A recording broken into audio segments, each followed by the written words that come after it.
Tailgate.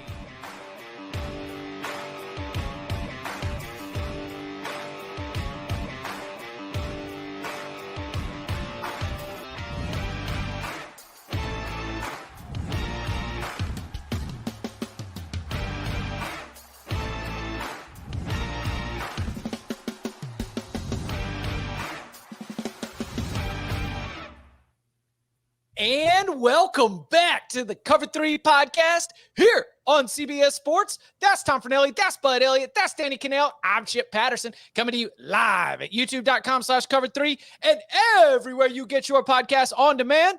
Thanks for hanging out. Smash that subscribe, smash that like, and come and join us in the chat, a.k.a. the Cover 3 Tailgate.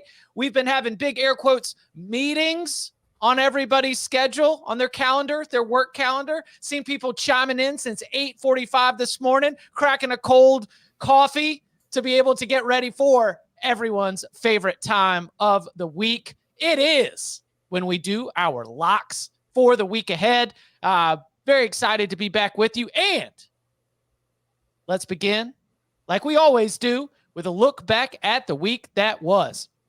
Bud Elliott, 4-4 week. The wins included Georgia -14, Oregon -6.5, Louisville -4, and Georgia Southern -1. The losses, you stepped into a Latif fight, and you got what you deserved. Taking the loss on Ohio State, Wisconsin, also losing the Wake team total under. I was right there with you. The New Mexico, Nevada under, and also in a bar fight loss, Oregon State -3 does not cash against Arizona. Thoughts on what you got? Obviously, traders have to walk the plank, right? So I went against the group, got to pay the consequences. Chip, Wake team total under was the right side. I think if you watch that, like that's about the maximum number of points Wake could have possibly scored based on how they moved the ball. I'd bet that again. Oregon State was just the wrong side. So apologize for that. Honestly, like I think the market in college football is getting more efficient year over year. More people are betting early in the week. Like if I turn any profit just betting at a static time on a Thursday at 11 o'clock, I'm happy.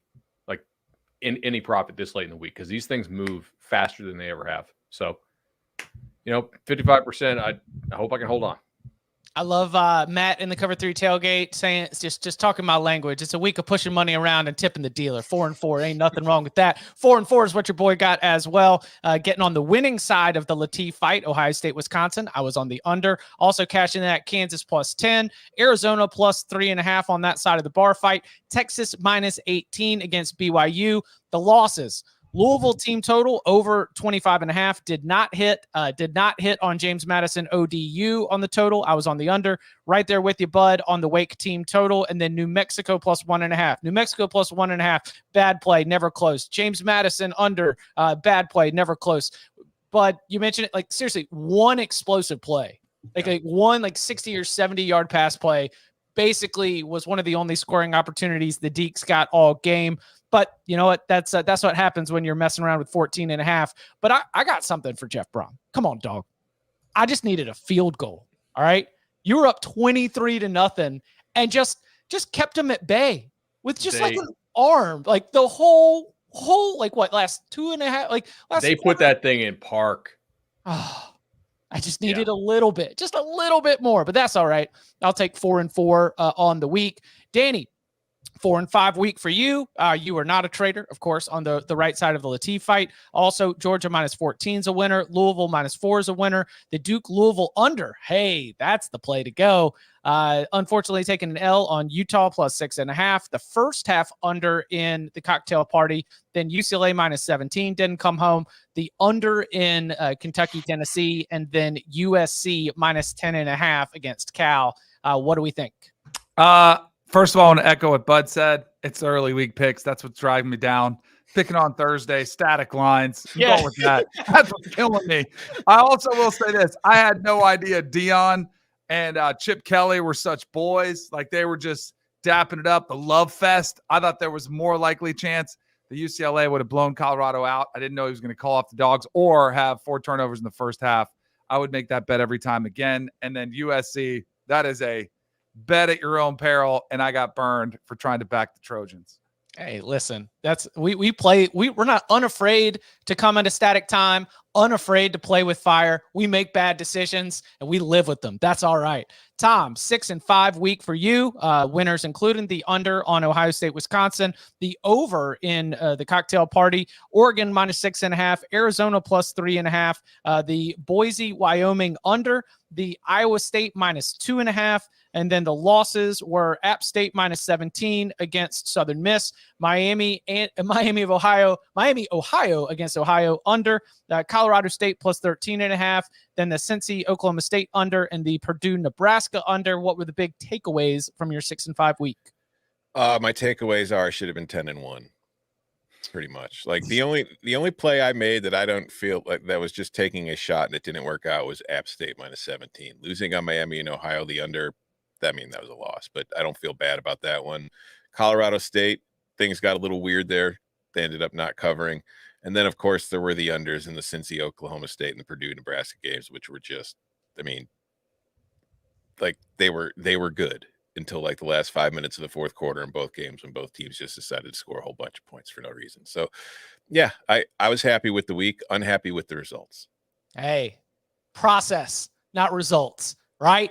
That's what we're all about. That's how we build for the future. So with week 9 flush behind us, we look ahead to week 10. And I ask you, gentlemen, y'all ready to lock it up? Let's go. Since 2005, the under in games between service academies is 40-9-1. We're picking locks. Give me an over in this one as well. A little 2-for-1 special. Get these locks. I was a sicko last week. Y'all were watching the good games. I was live betting the hell out of ULM, Kentucky. My blue plate special 5-star locks are coming. 5-star master lock. Lock it You up. love these locks. I'm living and dying every point, every cover. All right, week 10 schedule on deck. We begin with that early bird action as we are coming to you on Thursday. Want to get you those picks. Thursday night, pretty good, man. Thursday nights have not given us this type of action, but late in the season, you got to get it in. TCU and Texas Tech, Duke and Wake Forest, and heads up, Troy boy, got biggest game, the division race right here, Troy against South Alabama. Anybody got to play for Thursday night? You're not? Bud? Oh, I was just sitting back in the cut, see if I get somebody to fight me on it. But yeah, Troy -3.5. Look, it's Troy at home. Troy is a good football team, guys. Mm-hmm. Quarterback Gunnar Watson's playing a little better. They're passing the ball around. He went for 350 last week. Like Troy's got a little bit of Oklahoma thing to him, where like they are confident in what they do, and they go out and they play hard and execute it. So I'm going to ride with Troy until I haven't. I've bet Troy, like either actually bet him or locked him up or both for, I don't know, a couple weeks in a row now. So, yeah. Why is that line moving so much? I think a lot of people saw the box score last week for South, and saw they put up 500-something yards on a Louisiana defense that definitely doesn't suck. And that's, pretty impressive, I guess. South did move the ball last week and just had turnovers that ended drives. So I guess it's that. I don't know. Maybe you get a 3 if you wait. It looks like everybody disagrees with me. Yeah. I you know what though? Troy's been disagreed with quite a bit in the market this year. It was disagreed with, I believe, at Georgia State and a couple other ones, and that went okay. Yeah, if it gets to 3, I'm going to bet it. I don't have a lock. What? If it gets to 3, I'm going to have to leave the show for a minute and then come back. Like it happens during the show. I'm not locking up anything tonight, but my Twitter tip is the under 59.5 in TCU Texas Tech. Need Josh Hoover and Baron Morton to prove it to me. I wanted to ask you about this. Do you think this implies like this number here? Because I made it a little bit higher, and then I thought about it in my head. I was like, this number kind of implies that Morton, and it was a shoulder for Morton, right? Mm-hmm. Like this number kind of implies that that we're getting 100% healthy Morton. Mm-hmm. I mean, he's playing, and if he's 100% I don't know if he's 100%, healthy, yeah, that's my point. Is like if he's 100%, the number should probably be like 62, so that's an edge. Mm-hmm. But like, I don't know. I would rather just wait and bet it live once I see him throw the ball around a little bit, and then because if he's 100% healthy, this game could be in the 70s. Are there any 45s for Duke Wake Forest? Or are we pretty much looking at 44s and 45? Plenty of 45s. What you want, over or under? Under. Oh, well, if there's a 45 and a half, that'd be awesome. 45 and a half is where do we got here? Let's see. I got my spec odds pulled up. We have. All right. So here's the reason. Can't really bet there. 45 is the best number we can have. Because a couple ways to attack this. Number one, Duke unders, the way they handle their business, have been pretty profitable. We know that's a very good defense. We know that Wake Forest offense not very productive. They've had issues. They at least seem to at least know who they are, but it is not the same type of consistently explosive or productive offense that is anywhere close to it. But the reason why I wanted a key number here is because there's just a lot of vibes. And the vibes include the fact that the wind chill was 24 degrees when I went outside this morning. It's a cold night in the triangle. Now, sun sets, sun powers the wind. I've already looked at the wind. This is not a wonder that we are dealing with, but it is bitter cold right now. And I just kind of see the type of game where both these teams are leading with their defense, and it seems a little bit lower scoring. So with a weather vibes and with Duke's defense, Wake's offense, which has struggled, let's go a little lower scoring in Durham in this ACC battle. Wow, it's only gonna be 47 degrees at kick. You guys okay with that? You gonna survive? I'm telling you how it feels. Again, vibes. All right. It was pretty chilly down. Dan, is it chilly down there for you this morning too? Woo! I had the windows open. I had to put a quarter zip on. Got a little toasty. I had to turn the AC back on. I had to throw 2 jackets on for daycare drop off. I mean, doubling up. It was cold. Well, we got a little. We got 71 now, but it feels like 71. Yeah, but it is windy. The low of 55 though. I mean, tonight might break out the fire. Currently 38 here, but it was 28 this morning when I walked. So, all right. Yeah, but you got 18 on Tuesday, right? Or Sunday? On Sunday, I went. Yeah. Do we have an update on the score? Because I heard some good things in the group chat. 90 on Sunday in 40. All right. Is that the first 90 we've had? Nope. He broke it. All right. That's right. You did break it. Okay. Mm-hmm. Anything else for Thursday? All right. Friday. Syracuse, Boston College, Wyoming-Colorado State, Cowboys coming off getting pasted by Boise. And I got no idea what to do with either one of those teams. Colorado State on the losing end, 30-13 against Air Force. Syracuse is, but Boston College trying to fight for bowl eligibility. I've got a lot of intrigue. I don't have any locks here. No confidence one way or the other. Anybody got to play? Oh, I've got to play. Chip, where's this game being played on Friday night between Colorado State and Wyoming? Oh, yes. It's going to be windy in Laramie. It is going to be windy in Laramie. It's going to be cold and windy, and we are taking the under 41.5 between Colorado State and Wyoming. Back in our bag. And I mean, all the way in our bag. Because where are you going to find this game? On the mothership CBS Sports Network. Let's go. An under in Laramie on CBS Sports Network. Woo! That's like getting out Christmas decorations for me. Let's go. Are you guys a Christmas decorations before Thanksgiving? No, it's Saturday after Thanksgiving has become our tradition. Like while I'm going through a work day, the family gets all the boxes down. Yeah. Christmas music's already being played, and the tree will be up probably in 2 weeks because you know why? People that put up decorations earlier are happier and live longer lives. Ooh. Is there a scientific study that proves Science. Look at that. And my wife's going to live like $1 million. I think she got an NIL deal with Target or something, or Home Goods. We got like a couple like ceramic pumpkins out in the front porch, and as soon as Halloween on Wednesday morning, Lynn's like, "All right, bring those in. We're done." Yeah, we can't do the jack-o'-lantern too early because like my house faces east, so we get like the crazy sunrise sun on it, and it just bakes it like oh, so yuck.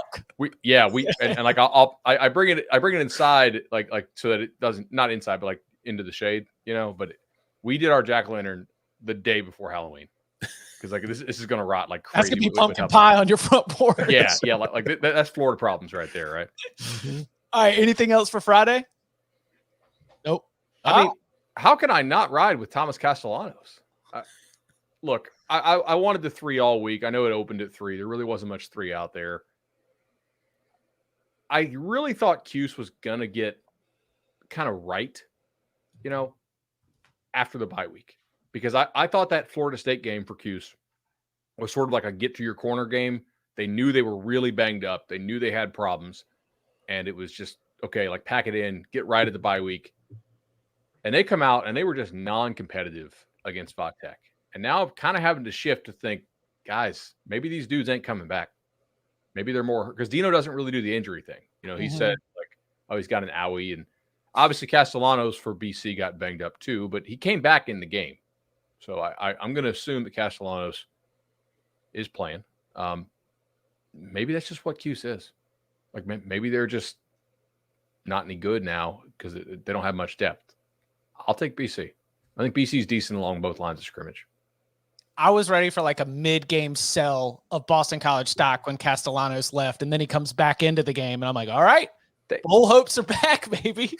They put up like 470 yards on UConn. They like red zone fumble, red zone pick, turnover on downs. They could have covered that game pretty easily, I guess. They kneeled at the goal line. Right, yeah. Like BC was the right side last week. I'm fairly sure. Keith in the Cover 3 tailgate. I'm not going to take that Dino slander. All right. We're looking out for our boy. He's having a rough season. I like Dino, man. Like he's fun to talk to. Like I don't think you can really win at Syracuse. All right. As a job. Coming up on the other side, we begin our breakdown of Saturday with CBS triple header with a crazy looking game in Bedlam. And can Texas hold off Kansas State? That and more next.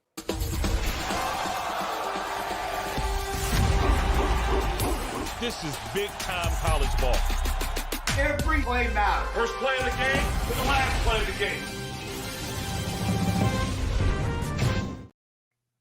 Saturday at 12 p.m. Eastern Time, the Big Ten on CBS kicks off a huge day of college football with number 1 Ohio State taking on Rutgers. Then at 3:30 p.m. Eastern Time, it's over to the SEC on CBS for number 12 Missouri against number 2 Georgia. Then in prime time, it's a showdown in Tuscaloosa between number 14 LSU and number 8 Alabama. You can watch it all on CBS and stream on Paramount Plus.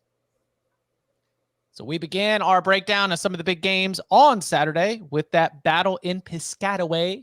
Ohio State sitting around 18.5 or so, favored against the Scarlet Knights, over under 42.5. Anybody got a lock? And even if we don't have a lock, definitely thoughts on the game. We didn't get a chance to give this one a full breakdown on Wednesday, though I'm sure that there will be a lot of interest, especially in the wake of the Buckeyes getting that little number 1 beside their name. I've got a lock. Let's go. Tom, say it with your chest. Under 42.5. Yes. It's the under has continued to be just an ATM in Ohio State games to begin with. And it's just looking at this matchup, I do think with Trevion Henderson back, their offense is a lot better and more explosive and more capable of putting up points like we haven't seen them really do at any point this year.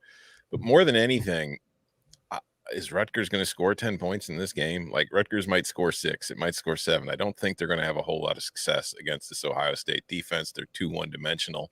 So Ohio State could still score 35 points, and I feel like we could finish under here.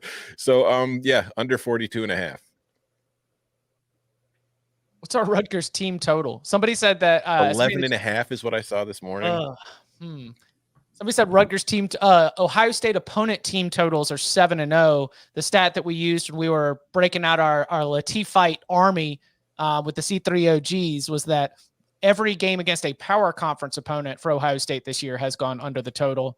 Yeah, I like it. I like it a lot. I like it so much. I want to lock that one up actually. Yeah. But I see on Spank odds here 12.5. So. Oh, no, you want to lock up the team team number. total. The team total under. Yeah. 12.5.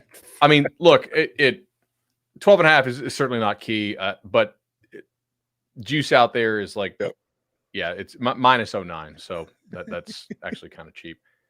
Watch him score 12. Good God. Hey, man. 4 field goals. Over the course of a season, it can add up a little bit. I'm not entirely sure that Ohio State wants to come out scoring here. Nobody's really all that excited about a trip to Piscataway. They have back-to-back difficult games they just played, right? So, it's Penn State and then at Wisconsin. But this Rutgers offense just isn't any good. So, Ohio State D-line seems to be for real. JTT, actually, the Wisconsin kid, the Tom's Point on Monday's show, blocked him well. They didn't block very well. Hall, Tyleik Williams, and Sawyer.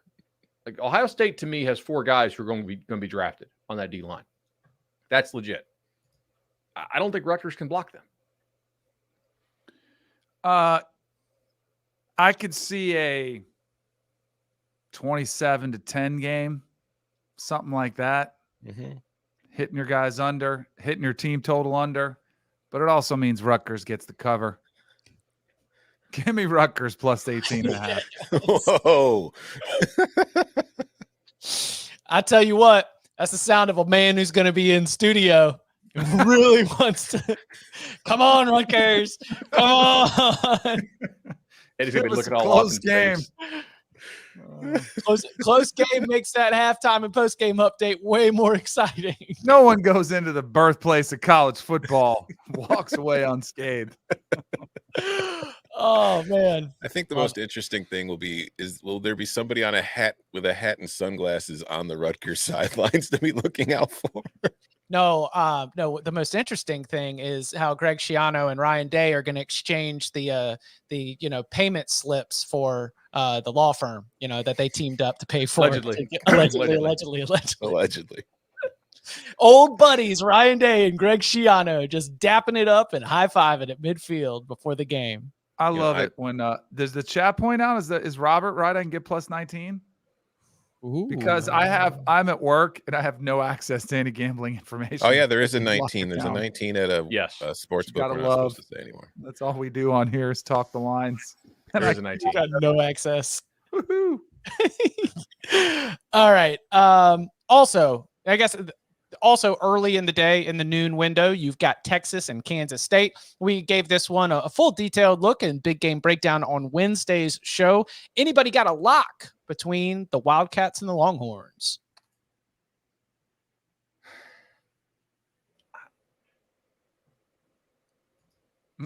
It's awful quiet in here. I don't have a lock. I have a lean, but there's too many variables. Was Texas just kind of being extremely vanilla last week? Do they have anything with Malik Murphy that they plan on showing this week that they didn't put against BYU? I lean Texas -4, but because I don't really know for sure, I'm not going to lock it up.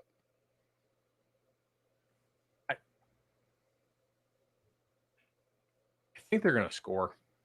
Texas, that is. I mean, they need 28. Are there second half lines available? There's what?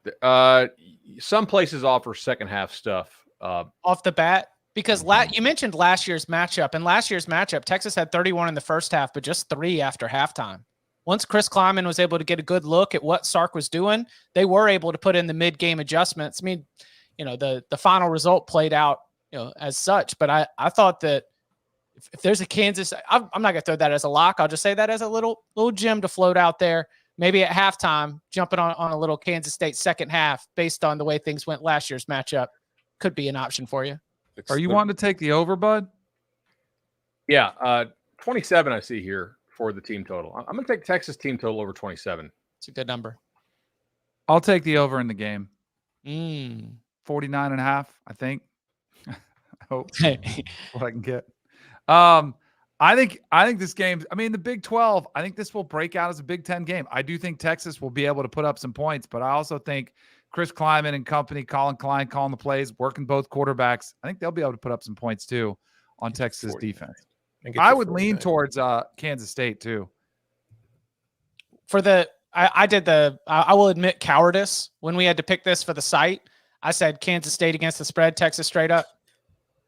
I think it's probably I think it's probably a close game, and that's a key number. So yeah, I could see that. That is my go-to move anytime they send us the expert picks emails, and I'm not really sure. It's just, all right, underdog to cover, favorite to win. Let's go. Yeah. What did our old colleague Jerry Hennon call it? Splitting the baby. Violent phrase to describe such an act. All right, then 3:30 p.m. Eastern time, Between the Hedges, Athens, Georgia, and Missouri. The Missouri Tigers coming in with that top 12 matchup. And, of course, Georgia not at number 1, at number 2 in the committee's first rankings. The Bulldogs favored by about 15, over under around 54.5. Who's got a luck? Over. Okay. Give me over 54.5. I think that Georgia can get us to 40. And I think that you've got enough explosiveness with Luther Burden and the rest of these wide receivers. And you've got enough of, something that Bud talks about a lot. Eli Drinkwitz, pretty good at being able to draw some stuff up and trying to make things easy for his quarterback, Brady Cook, who can take care of the ball, but he's not the reason why you're going to be able to take it over the top. So Drink does a good job of making life a little bit easier for him, and Burden's, playmaking ability certainly does that as well. So I think Georgia can get to 40 against this Missouri defense with Carson Beck and the passing attack leading the way. And I think that Missouri can go and get us to 20. So if as I'm imagining a game of like a, 41-21 kind of showdown, all of that gives us a lot of wiggle room on 54.5. So I like points over the total in Athens. Do you still like it at 55? Are there no 54.5s left? No. What rotation number is this again? 3:30 p.m. on CBS. It's 401 and 402. 401. Okay. Yeah, there's no, we do have a 54.5. All right. At a place that takes 20,000 a pop. So that seems pretty legit. I guess that counts. All right, that's fair. We won't name the place, but I'm scrolling over their limits right now. So yes, 54.5 works. Chip, you gonna put 20 large on it, or? Yeah. I mean, I got like maybe 20 on it. I don't know about 20 large. $20 is 20 large. Yeah, 20 large dollars. Patterson unit. Let's go. Do you guys like, when you see a good movie, do you guys like to go back and watch it again? Not in theaters, but I get it. Yeah. Yeah, right. You just kind of relive some of those great lines, some of those laughers. I think we've seen this story before. I think we've seen this movie before. Give me the Dogs, lay 'em. I mean, we're all this, man, this looks like this tough last month is going to be such a gauntlet for Kirby. And, they don't look as good. Brock Bowers is out. We've seen this before. Kentucky went to town, got smoked. Florida shows up, rivalry game. Ooh, throw out the records. Nope. Georgia is still Georgia, and Carson Beck has been dealing. I am mildly concerned about the offense of Missouri, but I think Georgia will win. What is that? What can I give? Is it 14.5? 15. 15? I don't sweat it at all. Yeah. Lay the 15th. You don't want to be sweating. Like if your view of this game is correct, we're not like sweating possessions. They're either winning this by 20 or it's a like way too close game late. I like that. Anybody else got a play or thought? I included Georgia minus 15 in the column, but I'm not locking it up. I just had to put it in the column. All right. Also 3:30 p.m. Eastern time, we've got Bedlam, Oklahoma and Oklahoma State. Currently we're looking at the Sooners around 5.5, over under 60.5 or so. Who's got a lock here? Look, different reasoning, same play, over the total. I heard amazing numbers, statistics, and facts on the Cover 3 podcast on Wednesday. I listened to every single episode, including the fact that these two teams both rank outside of the top 80 in missed tackles. Including something that I knew going into it, the fact that Oklahoma's run defense has been a little bit exposed in the last 2 weeks. That when I took UCF, thought about it. When I took Kansas, definitely talked about it. This line's too little for me to jump all over the Pokes. It kind of feels a little trendy. So let's instead think about the way this plays out. Ollie Gordon is able to continue to exploit Oklahoma's run defense. They won't have an answer. But as Tom mentioned on the show Wednesday, Oklahoma State's pass defense is kind of the weaker side. not good going up against Oklahoma, which while, does not have elite playmaking on the outside. You throw in that being the weakness with some difficulty in open field tackling. I see touchdowns on touchdowns and touchdowns. And finally, the vibes, man. Last Big 12 Bedlam in Stillwater, paddles on the side. You know this game's going to end in the 30s. That's just the way this goes. It's called Bedlam. So, yeah. Anything under 62, green light, go. So, if 60.5, I'll take it. But I definitely see this one being living up to everything that you would want out of this rivalry. I hate that they're playing it in the afternoon. It will be windy, though, Chip. I just want you to understand that. So I'm not joining you here. But there will be about double-digit winds blowing through all day. Listen, but we've talked about how Oklahoma's offense doesn't throw it down the field. They just throw it to the side and then look for missed tackles. Mm-hmm. And if you're running the football, the wind's not going to be, playing as much of a factor. I usually get along with my ACC buddy pretty well. Oh, yes. I got to fight this one. Fight. Give me the under. I'll take this one. I think it's too many points. I think you'll see a little bit of that kind of big game, nervous energy. I think Oklahoma could get out to a slowish start. I think Oklahoma might be more committed to the run to try to establish the ground game. Got a little bit away from it versus Kansas. We know what Oklahoma State's going to do, but I do think Oklahoma, I think they'll be able to slow down Ollie Gordon somewhat. Like, I don't think he's going for 250 plus. He still might have 150, but that's still a pretty dang good game considering the bar that he set. I just think Oklahoma's defense will perform better than they have. Not saying they're going to pitch a shutout. I think it's a close game. I would lean Oklahoma State, except it seems a little bit trendy.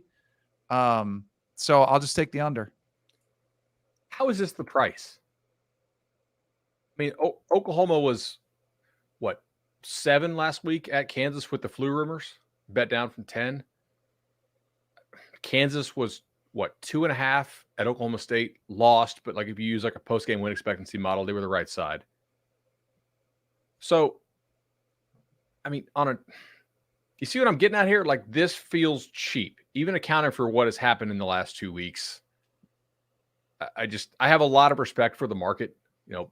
Hundreds of millions are bet into this market every week. What the teams close at pregame is actually pretty instructive, regardless of what happens on the field, unless new guys get really dinged. This feels cheap to me. I'm going to go ahead and take Oklahoma, lay the 6. I can get you 5.5. Yeah. Perfect. I mean, trendy for sure. Yeah. And I'm somebody that has that 60-1 ticket along with Tom on Oklahoma State. I'm hoping I'm wrong on this. I just don't think I am. Let me lock it up. Let me lock it up with Bud. I was leaning that way. All I needed was a little Florida State power. Not to mention Oklahoma's 6-1-1 against the spread in this in the last 8 games. I do think this is a big bounce back spot. And I don't want to say fluky because I was Oklahoma State team of the month, but I still think Oklahoma is a different territory. You didn't mention those flu rumors before. Yeah, there was rumors that OU had flu last week. Different people believe different things on it, I guess. But I wonder if it's true. That's the problem when it comes out on Thursday. The flu doesn't hit till Friday. What do we do? It's true. There has been some flu stuff this year, right? Yeah. There's been some weird Washington, yeah. Washington. I mean, FSU, Boston College, where they warmed up, Mahomes. The whole team was in masks. Yeah, it's a real thing. I don't know. Hopefully they're recovered. Has it always been a thing and we're just more in tune to it in the last 3 years? Mm-hmm. Something happened a few years ago that caused people to pay more attention to it. Yeah, we monitor it now, it seems more. A little bit more. Yeah. Mm-hmm. Then all the 3:30 games, you'll be putting it to bed and you will be turning your attention to the final leg of the CBS triple header. Bryant-Denny Stadium, LSU, Alabama, Brian Kelly, Nick Saban, Crimson Tide looking for revenge for last year's overtime loss in Baton Rouge. Alabama favored by 3, over under of 60.5. Who's got a lock here? Where was the game played, Chip? I'm only going to do it once. All right. Baton Rouge. Only going to do it once. If I think about it, it's going to sound even worse. All right. All right, I'm taking control of this. Bama, lay it. Go alt line, 9.5. But for the locks purposes, I'm just going to say 3. I look at this game as an opportunity for Alabama to stick its pretty little nose back at, like, remind everybody who's who and what's what. This Crimson Tide defense against Jaden Daniels will be tested. Their corners will be tested by that 1-2 combo of Malik Neighbors and Brian Thomas. But it's on the other side where, yes, Alabama's offense is the weaker side of the football, but the weakness of LSU is its defense. And as we discussed in Wednesday's big game breakdown, got a little bit of an availability issue. What do they say? The best ability is availability, and that ability is much lessened for the Tigers defense going into this big-time matchup.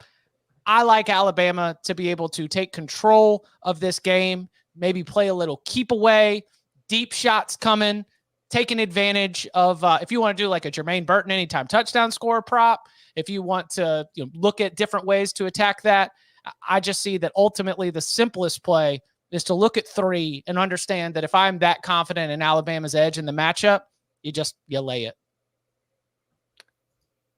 We actually we need some drill. Need a cleaning.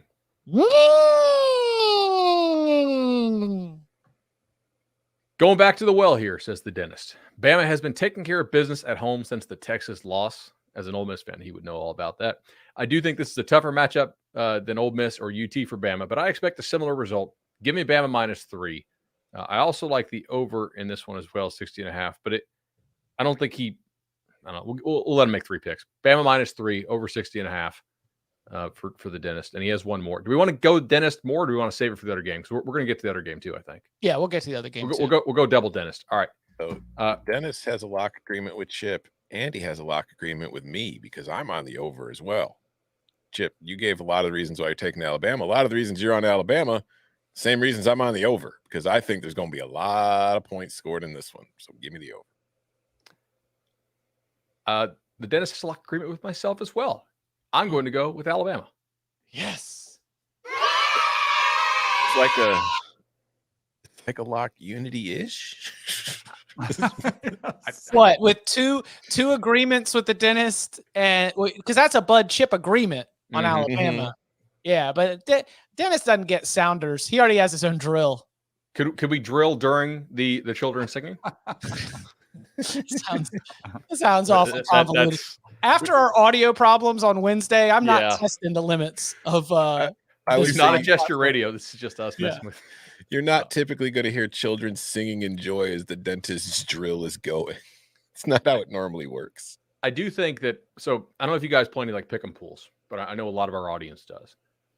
You can do pretty well in pick 'em pools just by like picking off numbers that haven't moved with the market, obviously, because they usually set on like Thursday, and then by the time the picks are due, you can pick off a couple straight numbers. But if you want to win a week, you usually need to go against the herd slightly. I think this is actually a pretty good opportunity to do so. So like this will be 3.5 in most pick 'em pools. I think most people will take LSU because of the offense, because they're getting a half point against the market. I just like Alabama here. So in the pick 'em pools, I think this is a little opportunity. Just, I don't know, free advice. If it loses, sorry. Danny, any locks? And if it's not a lock, let's at least get a lean or a word on this game. I mean, this LSU and Alabama. It is. So there might be something coming up later in the show. We'll just see. Okay. We'll see how that goes. I do think, all the solutions that we've heard, Bama's kind of fixed things. They haven't faced an offense like this and a quarterback like this since Texas. And they've been very inconsistent. I think the start is huge. Like, I almost might put on a live bet this game and see how it goes, because I do wonder if Bama can settle in and try to play keep away like you guys are talking about. I don't know. I don't have a great feel on this game. I do think do you think LSU is the trendy pick? Yes. Feels like it to me. Like this is Jaden Daniels' game. Like it's a little trendy. The defensive injuries concern me big time. Yes. I'm working on like the over Daniels story, and I have to get it out tomorrow. That's how I feel. I have to get it out tomorrow. The right tackle injury scares me quite a bit. Mm-hmm. Like, I know the defensive stuff matters, but and again, we really liked at 24/7 Sports the backup, who's a true freshman. I mean, he was really nice looking prospects, Lance Hurd. But Bama's pass rush is real, and if you got an injured right tackle or you're running a true freshman in there in Tuscaloosa like that would be a concern for me. I mean, Bryant-Denny Stadium when it's peaking, has like a violence to just the overall energy. That's where the pass rush, and they get in the 3rd and long situations, and it's quite an environment right there. So I'm very much looking forward to it. Again, you can watch it on CBS. You can stream on Paramount Plus. Coming up on the other side, we open up the entire board for Saturday with the rest of our locks. Plus, later in the show, Moneyline Sprinkles. Next. On the next NFL Monday QB, we mark the halfway point of the season with historic rivals battling it out in the NFC East and the top of the AFC throwing down in Arrowhead. Go under center on the only NFL show all about quarterbacks. Monday on CBS Sports Network. Back here on the Cover 3 podcast. Let's look at what we got on the board already. But got Troy minus 3.5, Boston College plus 2.5, Rutgers team total under 12.5, Oklahoma minus 5.5, Alabama minus 3, and the Texas team total over 27. I am on Wake, Duke under 45, Missouri, Georgia over 54.5, the Bedlam rivalry, Oklahoma State over 60.5, and Alabama minus 3. Danny's got Rutgers plus 9, Kansas State, Texas over 49, Oklahoma State under 61, Oklahoma minus 5.5. That's a 2-for-1 special. Georgia minus 15. And Tom out here with Colorado State, Wyoming under 41.5. You know what happens in Laramie. Ohio State, Rutgers under 42.5, and the LSU, Alabama over 60.5. Lock fights on the total in Oklahoma State, Chip and Danny. Lock agreements on Oklahoma minus 5.5, Danny and Bud, and lock agreement on Alabama minus 3, Chip and Bud. Tom, why don't you take us wherever you want to go? I wonder where I'm going to want to go this week. Let's see. That's right. Air Force and Army are playing. I talked about this when it was Air Force and Navy a few weeks ago. The Service Academy under 1, it is now 44-10-1 since 2005. But have you seen the total for this game? It is at 31.5. It opened at 35.5, which is where I got it, and it's gone down 4 points since. This is my announcement to our listeners and our viewers. I have no faith in this pick. I was fine at 35.5. I am only taking this out of a sense of duty. I do not think this is going to cash, but Army, Air Force under 31.5. Cross my fingers and hope for the best. I really do think this thing is on death's door. So I'm taking Air Force minus 18.5. Army has not covered a spread since September 15th. And that includes losing outright to UMass as a 10-point favorite just last week. I mean, Black Knights are moving in the wrong direction and fast. And while I agree with Tom, out of principle, you should probably be on the under. Why don't you tack a little Air Force minus 18.5? Because the only reason that it might go over, it ain't because Army's scoring against Air Force. The only reason it would go over is because Air Force is able to hit that basically on its own. So I'm going to take the Falcons, and I'm going to lay the 18.5. This game being played also in Denver, the home of the Denver Broncos. I just think that things are much stronger right now with Zach Larrier and the Falcons. So give me Air Force minus 18.5. Gotcha, 18. Cool. Let the children sing. Yeah. We talked a lot about the aspects of where, Georgia came in ranked. I was going to tick them off. I also think it probably upset Air Force. The fact that they check in at 25, I think they probably feel a little bit disrespected. But even though you can spell wagon without Air Force, you can't deny that Air Force is a wagon. I think I did that right. That might have been some convoluted mess, but Air Force is a wagon that you want to get on and get on now. I also kind of like the over, but I don't want to kill my guys' vibes. I don't want to kill Tom. It's I'll be rooting for it. 21-3. It's like, No, 24-3. Yes. It's a Death Star. I mean, 28-3 gets us there. Yeah. Yeah. It does. There you go. All right. Danny, where do you want to go? Let's go. Trying to keep it on track here with the calendar, the clock. Let's go to another game that has a very low total. Now, this one could be the gift that keeps on giving because Iowa is back, right? Brian Ferentz, he is not gone. He is just out at the end of the season. Meanwhile, they travel to Northwestern, who I do think has been the surprise story of the year. I think it's going to be a fun game. It's going to be a really good game. But it ain't going over the total. Give me under 31.5. Did it go up? I saw it at 29 at one It point. was. Yeah. And then it got bet up. That's why I'm getting in now while there's still value at 31.5. That's what I want. Love it. At Wrigley Field, by the way. So I don't know if that comes into your. Absolutely does because it throws off their rhythm. Do they still have to do the thing? I was supposed to call this game a long time ago.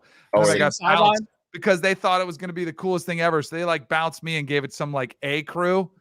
And then they didn't even realize it, I don't think, until the game started. Like, this is going to be a problem. So they switched ends every possession. Yeah, I was covering that game. I don't know if they're still doing that now. Hopefully they figured out some of the dimensions in there.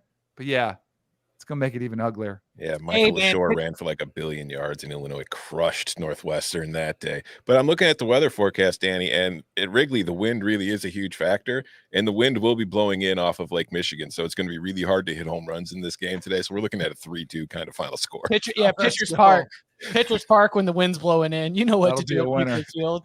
We take the same principles from July and we bring them on into November. Let's go. All right, Bud, where do you want to go? Come back to me. I got to send Jordan my sprinkles. Give me 1 second. All right. Well, I'll go. Okay, go ahead. This is a first half play. Minnesota minus -0.5 point in the first half. The last we saw Illinois, they were beating Wisconsin in the fourth quarter. And then Johnny Newton, who had been destroying Wisconsin's offensive line all day, sacked Braden Locke, but the top of his helmet made contact with Braden Locke's face mask, and they threw him out of the game for targeting because we're all soft little babies these days. And that means Johnny Newton will miss the first half of this game against Minnesota, which means Minnesota, who can only run the ball, will be able to run the ball for the first half against Illinois and will likely have the lead at halftime. So Minnesota minus -0.5 point first half. I dig it. That's a very, very smart play. Good execution. It's strong. All right. All right, eyes up here, okay? That's right. Y'all get that? It's a pass. Y'all get that? Okay. That was Michigan team total over 41.5. Let's go. Big Ten coaches getting on a conference call saying, like, please, Tony Petiti, come help us. Please suspend Michigan. Kick them out of the playoff. No, I'll tell you what Michigan's about to do. About to run the ball right down Purdue's throats. They're about to run it up on national television. Let everybody know who's who and what's what. Michigan team total over. What I love, and again, this is not a comment about whether Michigan should or shouldn't be punished for what they've done, but I just like how everybody's like, well, look, the Big Ten coaches all think Michigan should be punished. This is important. It's like, of course they think Michigan should be punished. They're competing against them. Come on. Yeah. You know what Tony Petiti's probably not about to do is take his best team out of the playoff. Yeah. Yeah. No, yeah. He could lose the ADs and coaches if he doesn't act quickly. Yeah. Tell me the new commissioner who just got there is about to enrage the entire Michigan football program. Yeah, sure. Wouldn't it be hilarious, though? It would be. But speaking of commissioners, remember the report from earlier this week about how Roger Goodell might suspend Jim Harbaugh if he's found guilty and it's like gets NCAA penalties? Did you see who the Raiders named as interim head coach the other day? Antonio Pierce. Oh man, I thought Roger Goodell has the power to suspend him for what he did at Arizona State. Watch out, folks. Did you see the piece, speaking of Michigan, did you see the piece in The Athletic about how many points the coaches thought it was worth knowing the other team's signals? What'd they say? 10. Well, their margin of victory trying to take Purdue because I want to take them so bad. Their margin of victory is 35 points per game. Okay. So instead of it would only be 25. It would only be 25 points per game. All right. All right, bud. You ready? I am. Yeah. Give me Kentucky -4. I think these are different level teams, honestly, guys. You know, I in looking at this, I really don't think that the athletes are similar for what Mississippi State and Kentucky has. Kentucky's passing game looked a little bit better. I don't really hate the result that they had against Tennessee. Like, they didn't play all that poorly. I thought Tennessee just played well. And I mean, it's Mark Stoops, I guess, a running quarterback. Give me the Wildcats. Lock agreement. Oh. Go.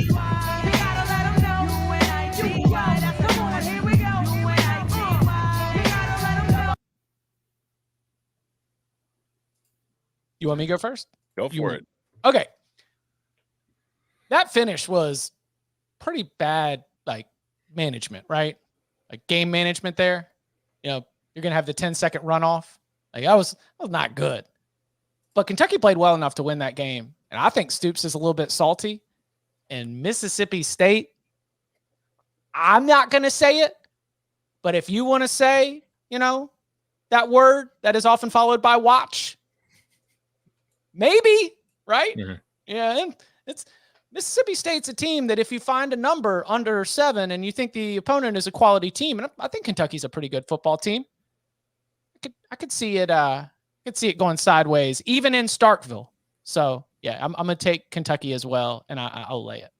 Yeah, like Kentucky is coming into this game on a 3-game losing streak, but look who it's lost to. It's been Georgia, Tennessee, and Mizzou. Mississippi State's been losing to everybody except Arkansas, and I don't know if you remember that game, but it was a 7-3 Arkansas win in Mississippi State win against an Arkansas team that was just not even happy to be there, and it got the offensive coordinator fired directly afterwards. It looked like, you know, like when you're going to a professional sporting event and they send the 3- and 4-year-olds out to play at halftime. That's what that Mississippi State-Arkansas game looked like for 60 minutes. I don't think the Bulldogs are very good. I think Kentucky, as we saw against Vandy and against Florida, when they're playing teams that they're a little bit better than, they are much better than. Almost like Arkansas's players were like playing in an active protest of the OC. Yeah. It's like a sit-in. They look like Cal Berkeley students. Like somebody had fired their professor or something for stalking. Can't believe it. Anyways. Yeah. Speaking of Arkansas, they are on the road this week. Mm-hmm. They've lost how many in a row? On the road? I can't remember. How many in a row? Straight. Oh, 6? They're 0-5 in SEC play. Yeah. And they lost to BYU. You know, I felt kind of bad because Gator Danny hasn't made an appearance in a while. He's back, though. Give me the Gators at home. I'll lay the 5.5. I think there's more at stake for them. I think Arkansas has mailed it in. You mentioned the protest against the coordinator. I want to do a 2-for-1, but I'll stay away from it. I'll just take the Florida Gators. It would be the under, right? That's what the under. Mm-hmm. Yeah. Billy Ball against an Arkansas team that can't do anything. Yep. Yeah. I'd probably lean the first half under just because I do think Florida could start a little slow, a little hangover effect from the emotions of the last week. Noon kickoff too. Yeah. Mm-hmm. All right. Okay. Let's see. How many does everybody have left? I have 3. We'll see. TBD. 2-ish. How many 2. got left? 2. Okay. What do right, you have left, Chip? 2. Who is in charge of this thing? Who's even running this thing? Who let Virginia be a favorite? Who let Virginia be a favorite against a team that now has legitimate bowl hopes. Brent Key and his staff, they come out of that North Carolina game and are you going to think there might be a hangover effect? They've got to go up to Charlottesville against Virginia. And look, the Chipolytics even say it's not like the line is way off, but let's look at that vibes impact of postseason hopes, because at 4-4, the Yellow Jackets still have games left against Virginia and Syracuse. They also have games left against Clemson and Georgia. So if you are Georgia Tech, and if in Brent Key's first full season you want to be in a bowl game, it's about as must win as it gets. Now, Virginia, technically at 2-6, could run the table and go 4-0. But where's the where are you throwing the logs on the fire? Where's the burning right there? Give me the Yellow Jackets to be able to go into Charlottesville, get a win, improve to 5-4. Haynes King keeps it rolling. Yeah, I think this game, I think Virginia will be able to move the ball a little bit against Georgia Tech's defense as well. It's not like Georgia Tech's defense is any kind of stalwarts, but ultimately, I like that sort of bowl season foresight implications that it might be to give Georgia Tech the edge at the margins. I just have no interest in playing Georgia Tech games. Period. Like, they have not played a single game within 17 points of the spread in over a month. Yeah. What Georgia Tech team we're going to get? I don't know. Haynes King is a roller coaster ride. On power ratings, I totally understand the play and think it's a winner. But here's the thing: like, Georgia Tech either wins this game outright or loses by 25. I don't know about 25, but 14, sure. I get the pick. Don't overlook it. It'll happen. Oh man! All right, now I'm down to one left. I've still got 3, and I'll stick in the ACC. Give me Virginia Tech plus 9.5 at Louisville. Sticking to my guns. I don't think Louisville's that good. I think Virginia Tech's been a lot better. I loved it earlier the week when I got it at 10. It's under 10 now. I'll still lock it up. Give me the Hokies. God, I love that play so much. I mean, that's the wouldn't it be hilarious of the ACC? Yes. Is for Louisville to stub its toe against Virginia Tech. I need to get Virginia Tech into the ACC championship game. I just need it. It reminds me of covering the ACC back in 2010 when no one in the conference was anywhere close to a national championship contender. And like, even if you were at number 15, you'd lose. And then all of a sudden you're down to 23, get the number 12 team and number 23 team in the rankings in the conference championship game. Obviously it's really more like the ACC in 1997, right? Because we've got Florida State at the top, and then we'll see, who ends up drifting up to number 2. But yeah, let's watch out. Man, I might add a sprinkle. Good golly. Refractory period. Let's go back to the dentist. He's taking us to Oxford City Grocery. I expect a close game in Oxford, as Ole Miss has played some pretty tight games versus SEC opponents. But A&M on the road has been horrendous this year. By the way, not just this year. If you want the historical record to be accurate, not just this year, guys. Kiffin tends to have Jimbo's number. I'll lay the 3 points here. I'll lay it with him.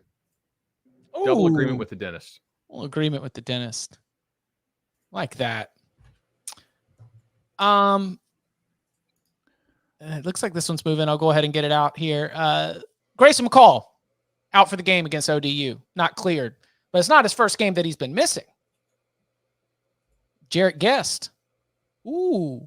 Oh, did Jarrett Guest almost throw for 3 bills and 3 touchdowns? Mm-hmm. Thumping Marshall? Yeah, I think this is an overreaction to the absence of Grayson McCall. We got this thing near a pick'em against an ODU team that just had to go through. Obviously, JMU is going to beat you up physically, so a little bit of body blow, but maybe even the emotional side as well, as ODU tried to hang in that game in Harrisonburg and be able to, pull something off. Now the Monarchs are playing at home, all right, so they are going to have they're going to have the whole 7-5-7 behind them. But I like Coastal to go in there and get that win. So is it still pick'em or 1? -1. Yeah, Coastal -1. Let's go. And I'm good till sprinkles. Have you guys ever seen those house divided license plates with 2 schools on them? Yeah, yes. We were gifted a Carolina State one at our wedding. Have you ever seen Florida State and Pitt? Because that's where my dad went. That's where my dad went. Hail to Pitt. It's my dad's school. It's a big number. This is a spot. You ever heard of Etsy? Because that's probably where you're going to have to go to get that. That's right. You get that done. This is a spot Florida State has struggled. They haven't had much success against Pitt. Cold weather game for the boys from Tallahassee to make the trip up there. But guess what? This isn't the Florida State we've seen over the last 7 or 8 years. This is a new one. 6-2 against the spread. Give me the Noles. I'll lay them. Plus, not to mention Pat Narduzzi is out there crushing his players after the game, walking it back all week. And Florida State checking in at 4. I think they're going to be motivated to kind of wake up and try to get people pay some attention. Get you 21. Perfect. It's time for sicko mode. No, just kidding. I guess. Do we need You're going to watch Florida State Pitt? Do we need a sicko mode? I'm just going to count my money. Shoot. All right. All right. Does anybody have any picks left? I'm trying to figure out which sicko mode I want to give. Because like I'll go with mine. Take your time. All right. Is it sick? I was going to give mine while Bud figured his out. Okay. All right. Cool. I will start with my favorite play of the week. Arizona +3 at home against UCLA. UCLA has been poor on the road all year. Arizona it's the same. Honestly, it's the same reasoning I took them against Oregon State last week. I think Arizona State is not ranked, but I think if you look at the quality of the teams, I think they're basically the same team as Oregon State, as UCLA, as a quality team. So they're at home and they're underdogs. I like them to win outright. I will take the 3 points. And then finally, one of those situations where this team should never be favored against anybody. And I know that there's a principle I have that if a old Big 12 team is an underdog against a new Big 12 team, I automatically fire on that money line. But if the new team is an underdog against a terrible old Big 12 team, well, I'm going to take the new Big 12 team. Give me Houston +4 against Baylor. Come on. Baylor covering more than a field goal against anybody right now? No thanks. Who let that happen? Yeah. All right. All right. You ready for the music? Sicko mode. Play it. It's time for sicko mode. Let's go. I'm a little bit lower on some of the teams in the bottom of the Sun Belt. If things go wrong, they could be like UMass UConn. That's kind of like sicko mode of a sicko mode.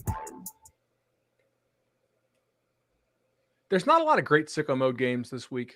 I think most of them are well priced. And I'm not going to tell you that there's a lot of value in betting against Temple, especially not with E.J. Warner back. But I think there's still some value. And I think the value here comes from the fact that Temple, defensive line-wise, has a lot of dudes out for the season who were starting for them. And I don't know this, but I'm going to make an educated guess that Temple's backup defensive linemen are not the best backup defensive linemen in the country, right? Most of your G5 programs at the bottom don't have quality backups along the lines of scrimmage. So I think Navy's going to be able to run and operate their offense pretty fine. They did so against North Texas, which is kind of about as bad of a defense as Temple is. I'm going to go ahead and lay those 6.5 points on the road with Navy at Temple. I'm using a fat 0 for home field advantage here for Temple because I don't think there really is any. And I know Warner's back, but I think Navy can sustain drives for one of the first times all year. Man, and here I thought he was going to come out here like Charlotte +4 at Tulsa, ULM +2.5 at Southern Miss. How about Nevada lay the 3.5 against Hawaii? I mean, there is some sick stuff out there. Like Hawaii might have quit, but I cannot trust Nevada's offense to lay anything. The Charlotte one's interesting for sure. Do we know who's suspended for Charlotte? Because I don't, right? And Poggi announced, or Poggi, or whatever the hell you call him, the guy with no sleeves. Biff. Yeah, Biff. He announced that like he was suspending guys for essentially conduct unbecoming during the game. I'm assuming one's their stud defensive end who's been like, for whatever reason has played for like 8 programs. Because he got, a personal foul flag walking to the locker room at halftime. That's not really great conduct. But Tulsa has also looked terrible in recent weeks. It is the sickest of the sick. It is under actually is probably worth a look there because Charlotte, I'm not sure if they can score on air, and Charlotte's defense is still okay, and Tulsa's offense the last 2 weeks has just totally cratered. So I don't know. There's better games to bet. Yeah. Did y'all ever remember like early internet that Ethan Albright writes a letter to John Madden about his low rating? Yes. Okay. Mm-hmm. The way I still that reference Bud, my wife and she doesn't get it. the way that Bud talks about some teams is like the way that Ethan Albright like visualize it. It's like these teams, they go through practice and they just trip over their own feet because they haven't even tied their shoelaces. Did you watch Kent State last night in the fourth quarter? I was live betting that thing, and like they're letting me get down $25 at a time on plus 1,500. I'm like, please, spinning wheel, stop. Like, just hit it. Like, tell me you've accepted this. 27-10 blown lead, and that's why you're the worst team in the FBS. Congratulations to Joe Moorhead and the Zips with the incredible comeback in the final 10 minutes. Well, to the point I made about Temple, Kent State loses their left tackle, and I was like, this guy went down. Like, okay, I hit rewind on the TV a little bit. Look, like, that looks like a real college body. Like, he probably matters. Like, how bad is this Kent State backup? And I pulled up their depth chart before I started live betting it. I was like, oh, Christ, he's 265 pounds. Like, that's not going to play, right? And like, there's no way they're going to play this listed backup for Kent State, right? And so then they end up shifting like a guard over there, and the guard is getting, like, playing left tackle is getting smoked. And also related, the guys that they replaced the guard with also getting smoked. Like, oh, like Kent State might just be like click, or I'm out. You know, so it following this depth chart stuff kind of matters, especially at the lower levels. Like, good teams have okay backups usually.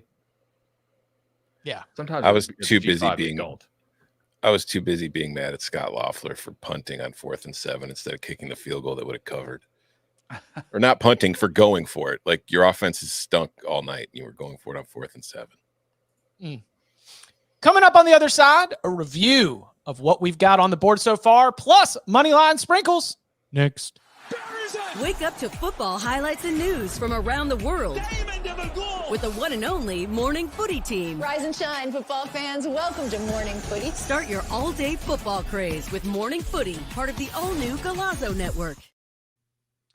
Sportsline's newest show, Inside the Lines, takes you behind the scenes with the brains behind the Sportsline simulation, showing you line movement throughout the week, injuries that will impact matchups, and early value plays using the model's projections. Get ahead of the lines and the public every weekday at 1 p.m. with data and analysis you won't find anywhere else. All right, let's review what we've got on the board so far. Bud is on. Troy minus 3.5. Boston College plus 2.5. Rutgers team total under 12.5. Oklahoma minus 5.5. Alabama minus 3. Kentucky minus 4.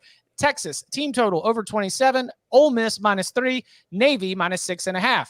I've got Air Force minus 18, the over in Georgia-Missouri, the over in Oklahoma State, the under in Wake-Duke, Alabama minus 3, Kentucky minus 4, Michigan team total over 41.5, Georgia Tech plus 2, and Coastal Carolina minus 1. Danny is on. Air Force minus 18, the over in Kansas State, Texas, the under in Oklahoma State, and Oklahoma minus 5.5. Georgia minus 15, Rutgers plus 19, the under 31.5 in Iowa-Northwestern, Florida minus 5.5, and Florida State minus 21.